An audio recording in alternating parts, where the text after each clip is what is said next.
Thank you, Jerry. That was great. So we're on our last session of the day. A couple quick things before we move on to that session while we get set up. I just wanted to give a huge shout out to the MITX team who put on this event. We are a very small organization and they do so much. They really, they work very hard. They're incredibly committed and dedicated to this community, and putting on great events makes them feel very satisfied and happy. So thanks Jeanette, Laura, Taylor, Brian, Jamie, Cara, Sue.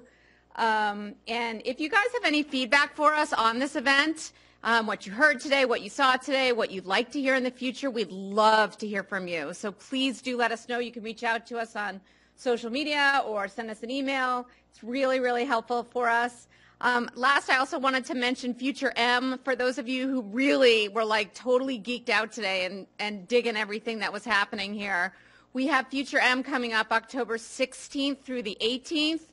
You can find out all about it at futurem.org. It is our 3-day event. It's 3 days of all this good content, and it is jam-packed with some of the most amazing speakers coming from all over the world to Boston for 3 days to talk about the future of marketing. So I encourage you all to check it out. It's great.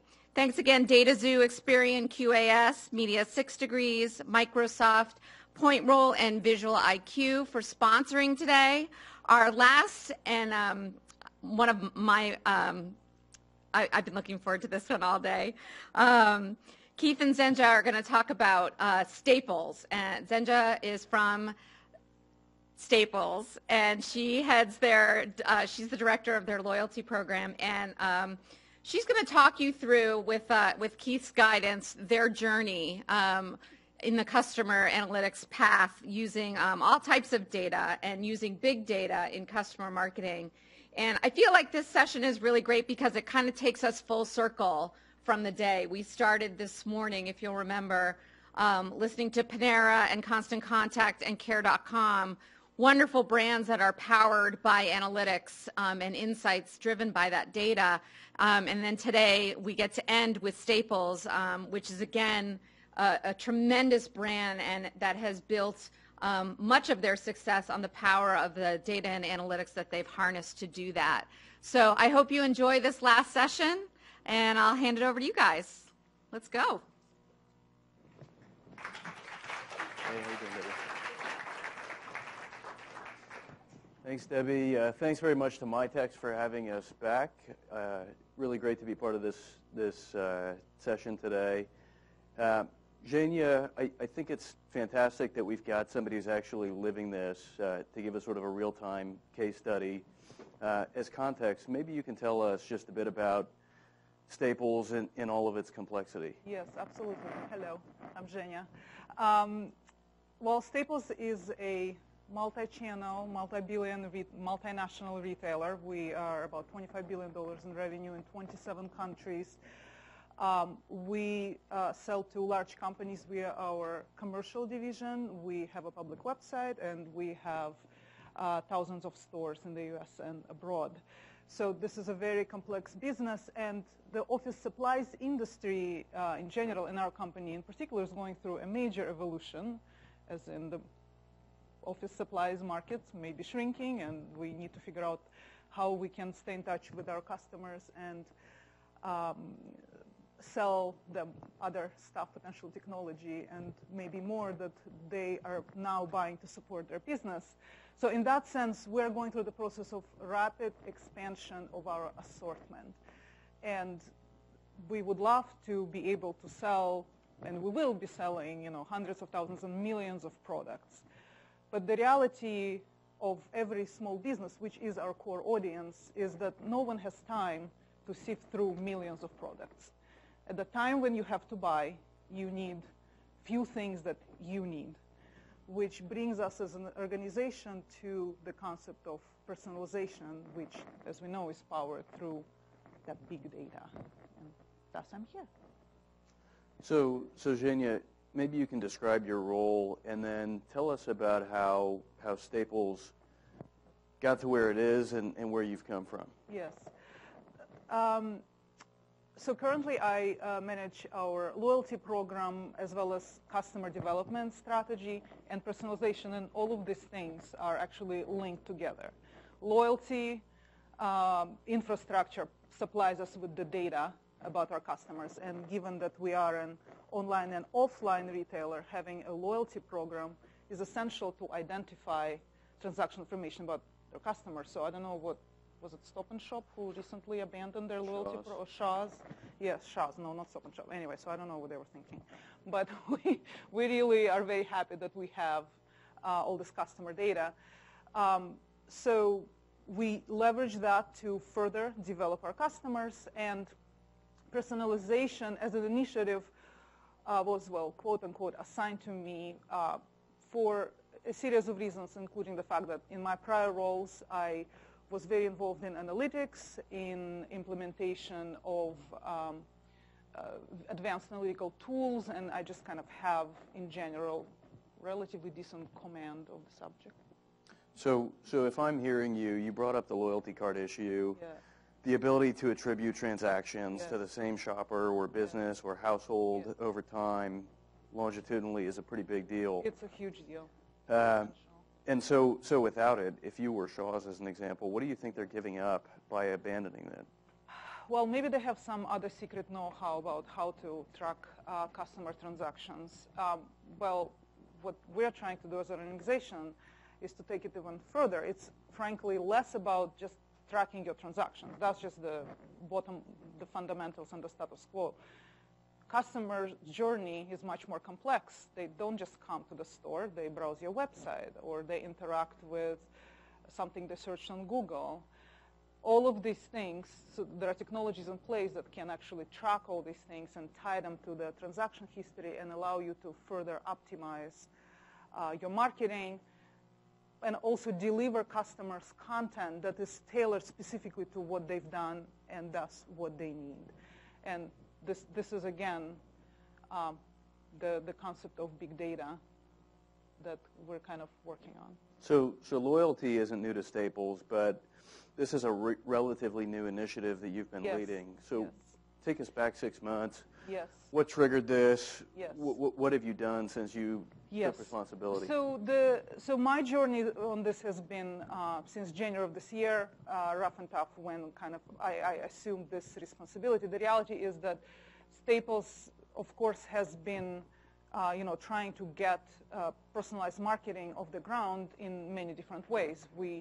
What we've had so far are kind of individual and ad hoc or kind of uncoordinated attempts, which are all good in themselves, but the company realized that we needed something bigger than just have personalized recommendation on the website or just have a couple of triggers via email. Again, within the context of having to sell more, this pressure of having to sell more and more products for customers and just making them realize that we have these products, and also staying relevant, we had to get this off the ground. So essentially what happened in January was, well, frankly, what happened in the 6 or 8 months after January is much bigger than, turned out to be much bigger than what I thought it was going to be when it started.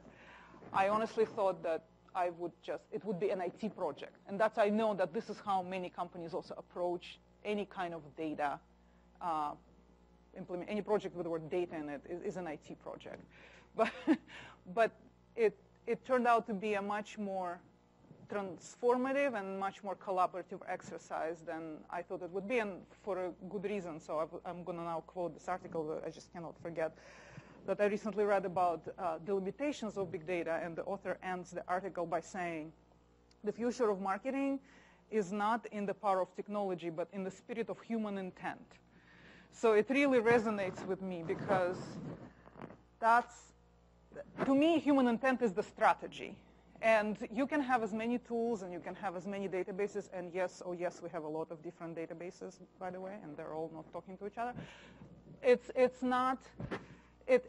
won't matter and it won't bring results unless there is a strategy in mind, unless you know what your end state is. And this is why it needed to be more than just an IT or a data project. It needed to be something collaborative, and I've sort of realized that I had to, it cannot just be marketing. I am in marketing. I have to have my analytical partners involved. I have to have e-commerce partners involved because of how people shop, as I mentioned earlier. I had to have our IT partners involved because even with every day and with everything we're reading and everything that's happening, we need to partner better with them than a traditional legacy retailer tends to do.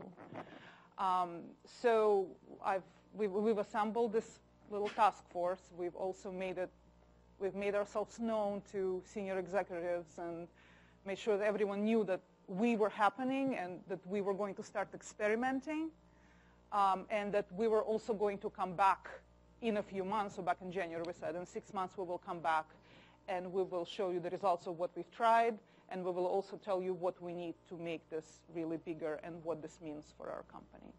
So step one is get a multifunctional task force together, people from a lot of different parts of the company, different business units, different functions.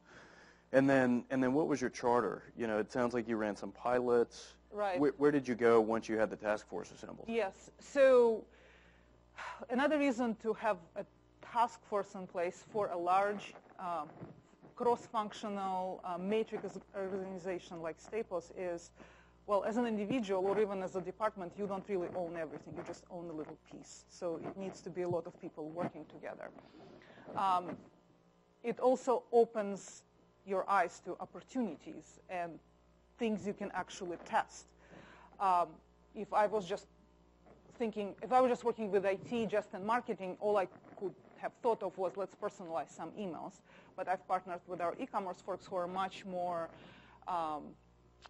adept and much more comfortable, of course, with testing things on the website. And you know, that's how essentially it opened up. We had a whole slew of tests that we have been running or are still running. And that is, again, it's proof of concept. It's the kind of the foundation for, yes, this is how these things work. And also, we should not forget, very important cultural aspect for an organization. So going back to the human intent and going back to the fact that of this legacy type of organization where it's just all about retail and the data is not real time, in order for this roadmap that we've drafted to actually work in the end, enough people in the organization need to have experienced this. They just need to understand how it even works. So that's another benefit of working with a larger team who all are being involved and all they're testing different things. So they just simply start understanding more. I have definitely understood it more. So that was the kind of the one key piece, the one track we had, testing and figuring things out. And sometimes we would even second guess ourselves and say, well, we probably should just hire somebody to do this because we're just being childish, thinking that we can just throw some data in Hadoop and then do all these things. But well, no. Yes, we can hire somebody later, but we need to try it first, even if it is very basic and simple. In order for us to later engage with somebody more sophisticated, we need to try these things ourselves. Again, for a modern, new age e-commerce organization, this is how they live anyway. We are not like that, so we have to try it in a different way. So that was the practical, the kind of the empirical side of the project. And then we've also engaged with an outside agency to help us actually draft a roadmap and focus and articulate our intent. What are we actually trying to accomplish beyond the individual tests? What is our strategy? And that was defined as, for now, moving more strongly towards customer centricity and empowering the customer experience. One thing that is so overwhelming about big data, well, it's big, the fact that it can affect any aspect of the organization. I happen to be in marketing, and this is where we started, but it impacts merchandising, it impacts logistics, it impacts call center operation. All of these things can and should be tried. We've recognized that from the beginning, but we've decided to start in marketing. So I want to come back to that phrase you just used, customer centricity. How do you define it, and how will the organization change as you become customer centric? It's a very good question. No one marketing department or even a task force is going to truly make an organization customer-centric. Staples is, again, we're a legacy retailer. We grew out of stores. We do have a commerce operation. However, we are still very much a merchant-driven organization. It's all about the products that we want to put in our stores. A very major cultural change, and at a very, very high level, needs to occur in order for us to be truly, truly customer-centric. If you ask people at Staples, any single person, do you care about the customers? Well, it's a stupid question. Of course we do. Everyone thinks everyone does think about the customer. But still the decisions are made based on this is how much sales we need to generate, and these are the products that we want to introduce, and that is going to continue. However, there is a broad recognition that this needs to evolve, and the decisions need to be made from a customer standpoint, and that is unfortunately easier said than done. I do believe that these kinds of things have to be instilled from the top.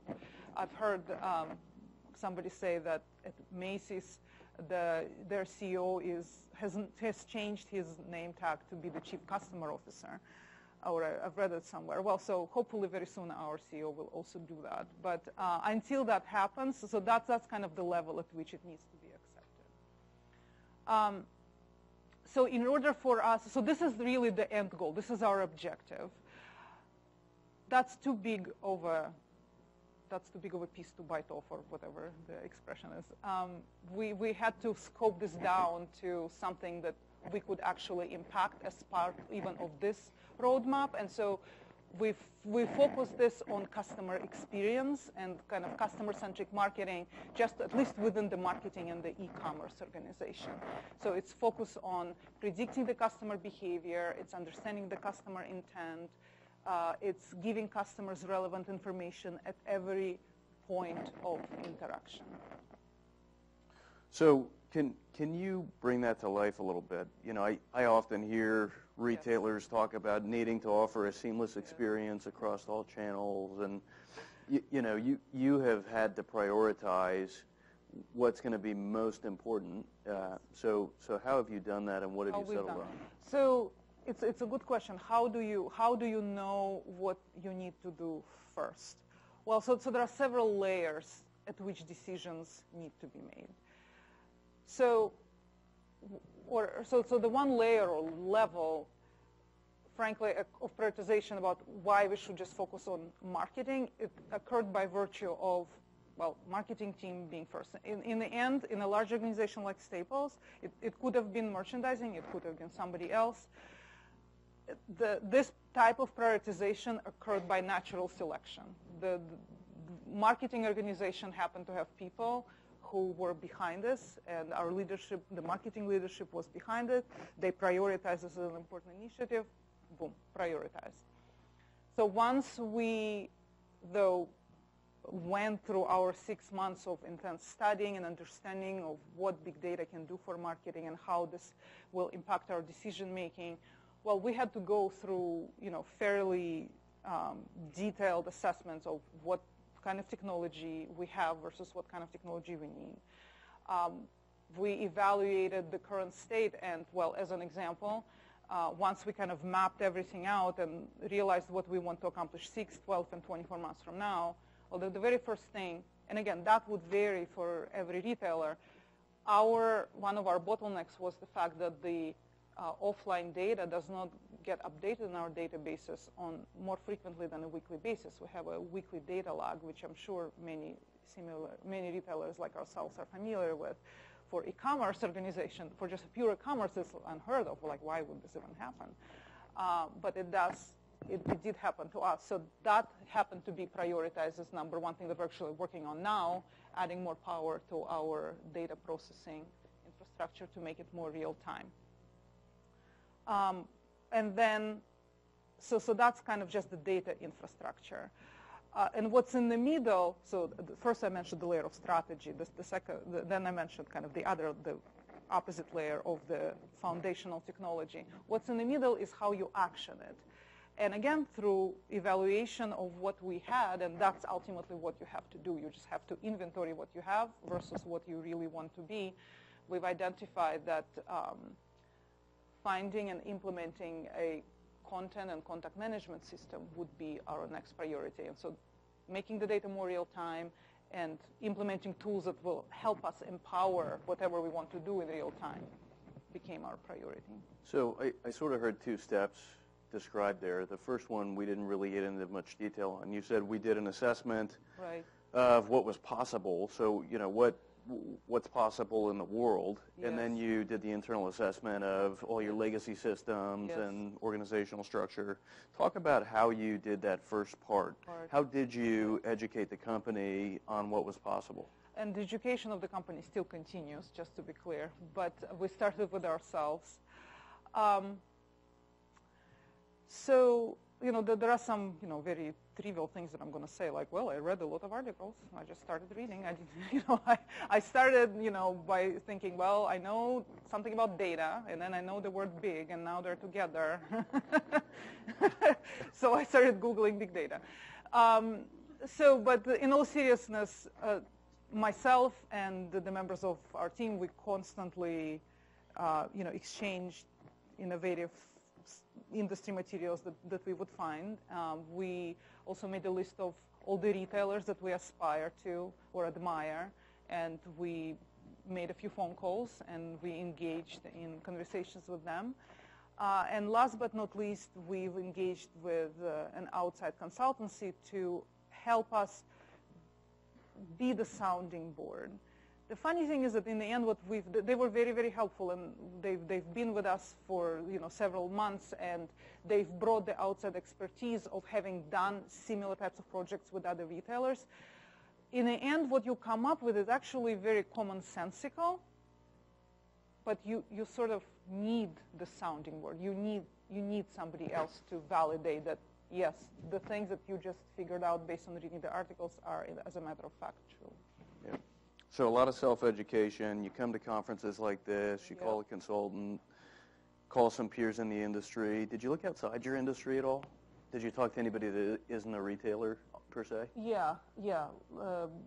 That's actually a very good point. It's important to, maybe I shouldn't have said retailers, companies. In fact, personalization in some forms is better done by non-retailers and maybe more airlines and hotels. So it's actually very important to go outside of the industry. You also mentioned that the education is ongoing. Yes. How do you do it? Yes. Well, so the good news is that all the levels of our organization, I believe including our CEO, recognize the importance of it. So they're very receptive to this information. And this education happens at various levels, and some of it I don't even need to be involved in because, you know, our strategy group takes care of that. You know, they come to our senior executives and they explain to them about the big data. I think the kind of my role and my education is more important for the broader marketing team, and kind of my e-commerce counterparts take care of the e-commerce team. Going back to this acceptance, in the end, whatever we build and whoever builds this is going to have to be used by everyone in marketing in order to truly impact the change and to truly action things we're trying to do. So it's an ongoing dialogue, and it's, you know, either presentations and the team meetings or, again, forwarding the articles and just kind of forcing this issue on and on. So you just have to be forceful. Do you think that since it's originating inside of marketing, that's where this is ultimately going to live? Do you think big data or analytics is going to have a single home in Staples, or is it something that's going to be more organic and the ops team and the merchandising team and everybody's going to have their own version? So I think it is not going to just be in marketing in the long term. In the short term, and what I can control is going to be in marketing. But it's going to, I hope it's going to spread. And that's actually another reason why it's so important to have a long-term roadmap in mind and understand that, maybe in the first 6, 12, and 18 months it will focus on marketing, but let's build something that other business units can latch on to. So we certainly think of it as something that will, continue growing. And it's even now, it's not just, it's marketing and e-commerce, which kind of, yes, it's together.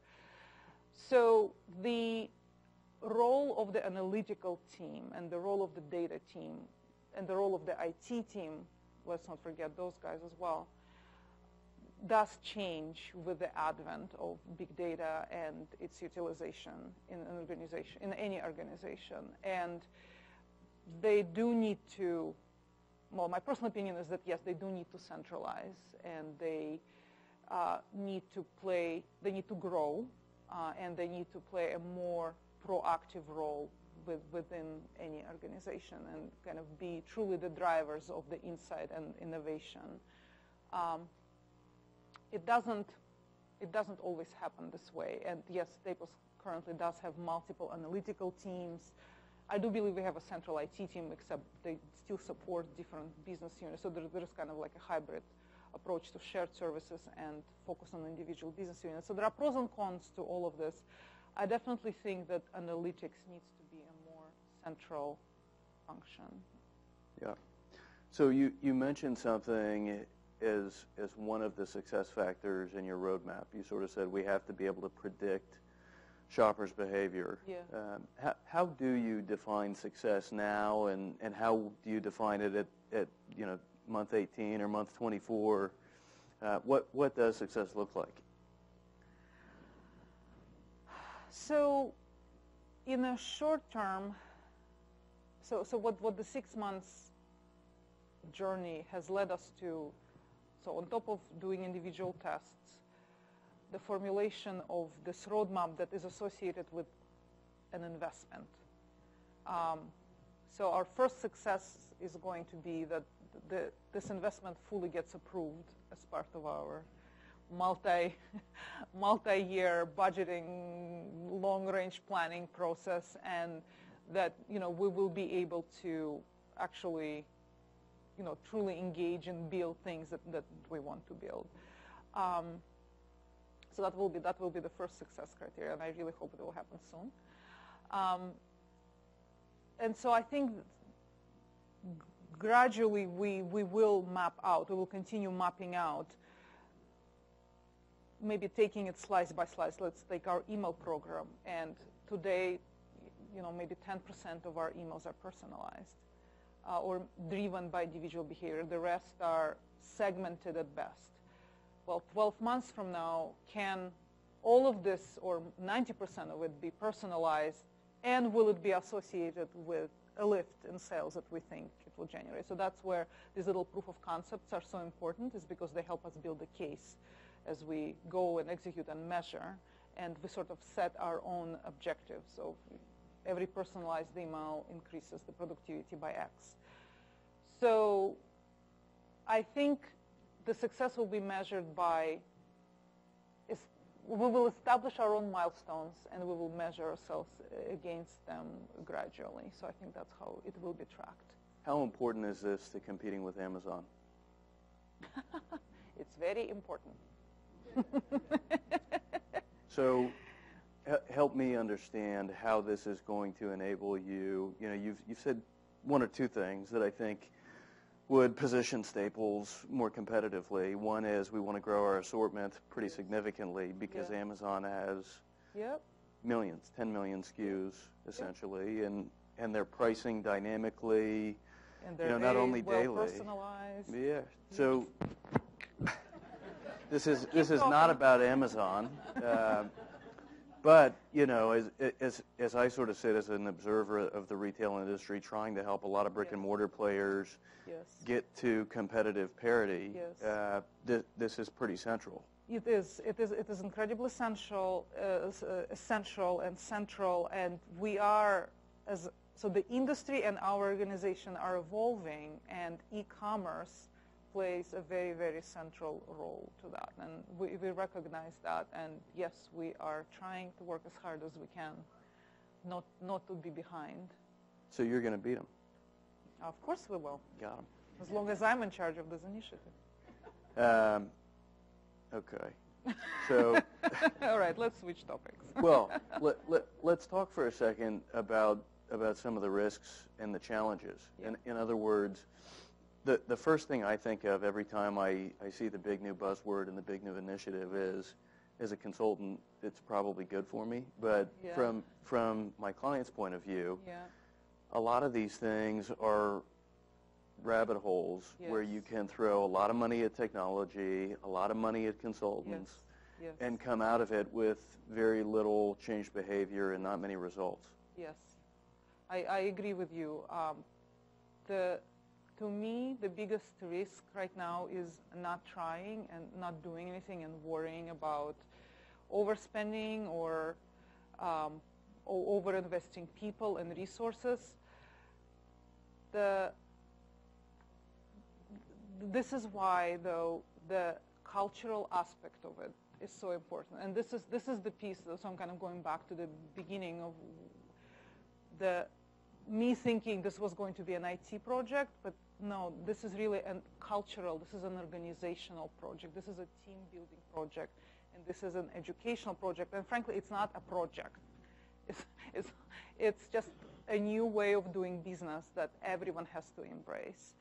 So if that truly happens within an organization, I hope it happens within Staples, we won't be asking ourselves whether X $million is too much or it's not enough.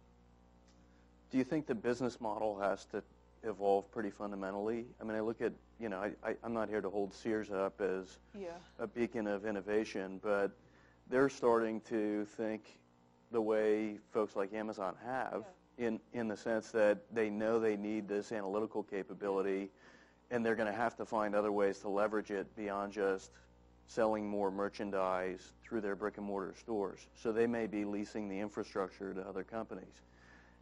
Oh, I see. So I think for now our focus is on growing e-commerce, kind of developing more competitive capabilities relative to other strong e-commerce players. I don't know about leasing our capabilities. I know that the Sears did spun off this little company, Metascale, and we have kind of evaluated them as kind of part of this process, and yeah, they do a lot of really cool stuff. I think for us it is important to decide, frankly, right now. Well, we won't decide on it right now, and it's a long it's an ongoing debate whether the capabilities that we're going to develop, what portion of it needs to be grown in-house versus outsourced, and that's really where kind of our mind is right now. Yeah, I don't mean to suggest that following Sears is the right thing for Staples, but as you said, in an uncertain industry where the total market size may be flat, it may be declining. The challenge of escalating investments in these technologies and initiatives that are supposed to drive demand gets difficult if you can't get creative about. Yes, so I can tell you that within the range of that I can control, I certainly have prioritized dollars to invest behind this initiative. I'd rather cut a catalog than not implement real-time data at this point. Gotcha. Well, I've asked you a lot of questions, but nobody else has, and we have about 5 minutes. So if there are any questions from the audience, Virginia, or I guess from me, here's one.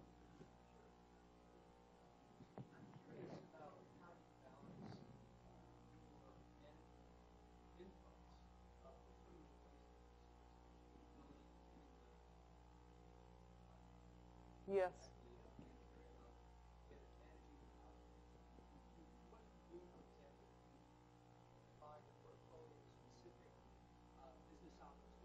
Yes.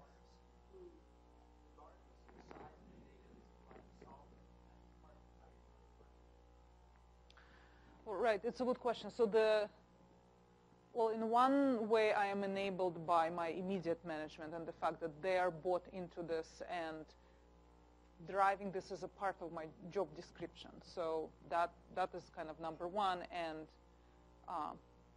every leader kind of has to make this choice at some point. So this goes back to the human intent and the culture.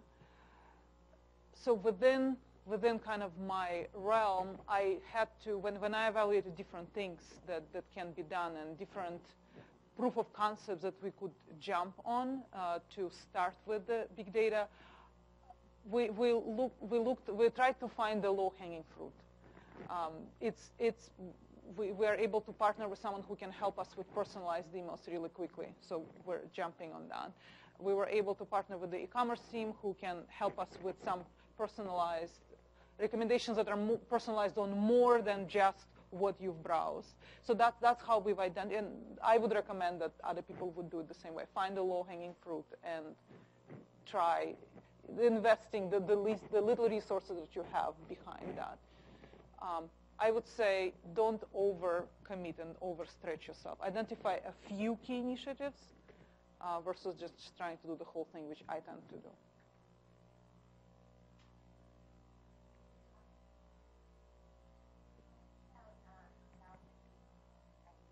Yes.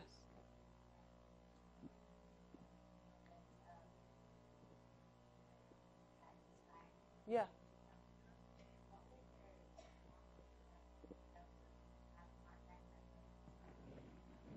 Yes, it's amazing how much you rely on your personal relationships in doing business. Well, there is LinkedIn. But yes, so we would, like in a very, like a very simple way, we would just ask around, even within Staples, who knows whom, and kind of make sure they stay on point and get us in touch with folks. I think you'd be amazed, though, if you reach out to somebody and say, I'm leading the initiative at Staples to figure out how to use data to transform the way we personalize. I want to share some of where we're headed and compare notes with you. I bet, I don't know where you work, but your traction will be pretty strong. And I would recommend starting with non-competitive retailers. One more.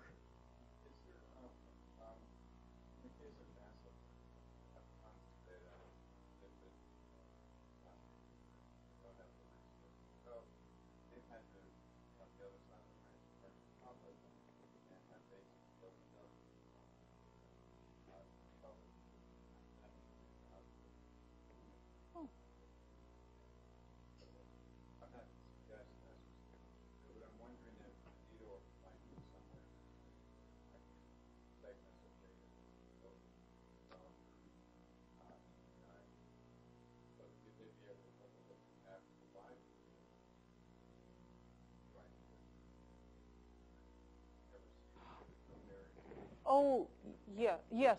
I think if I understand where you're going with this is kind of popularizing, ideally, the access to data and, frankly, the insights, and engaging with as many people as you can who can actually do meaningful things with this.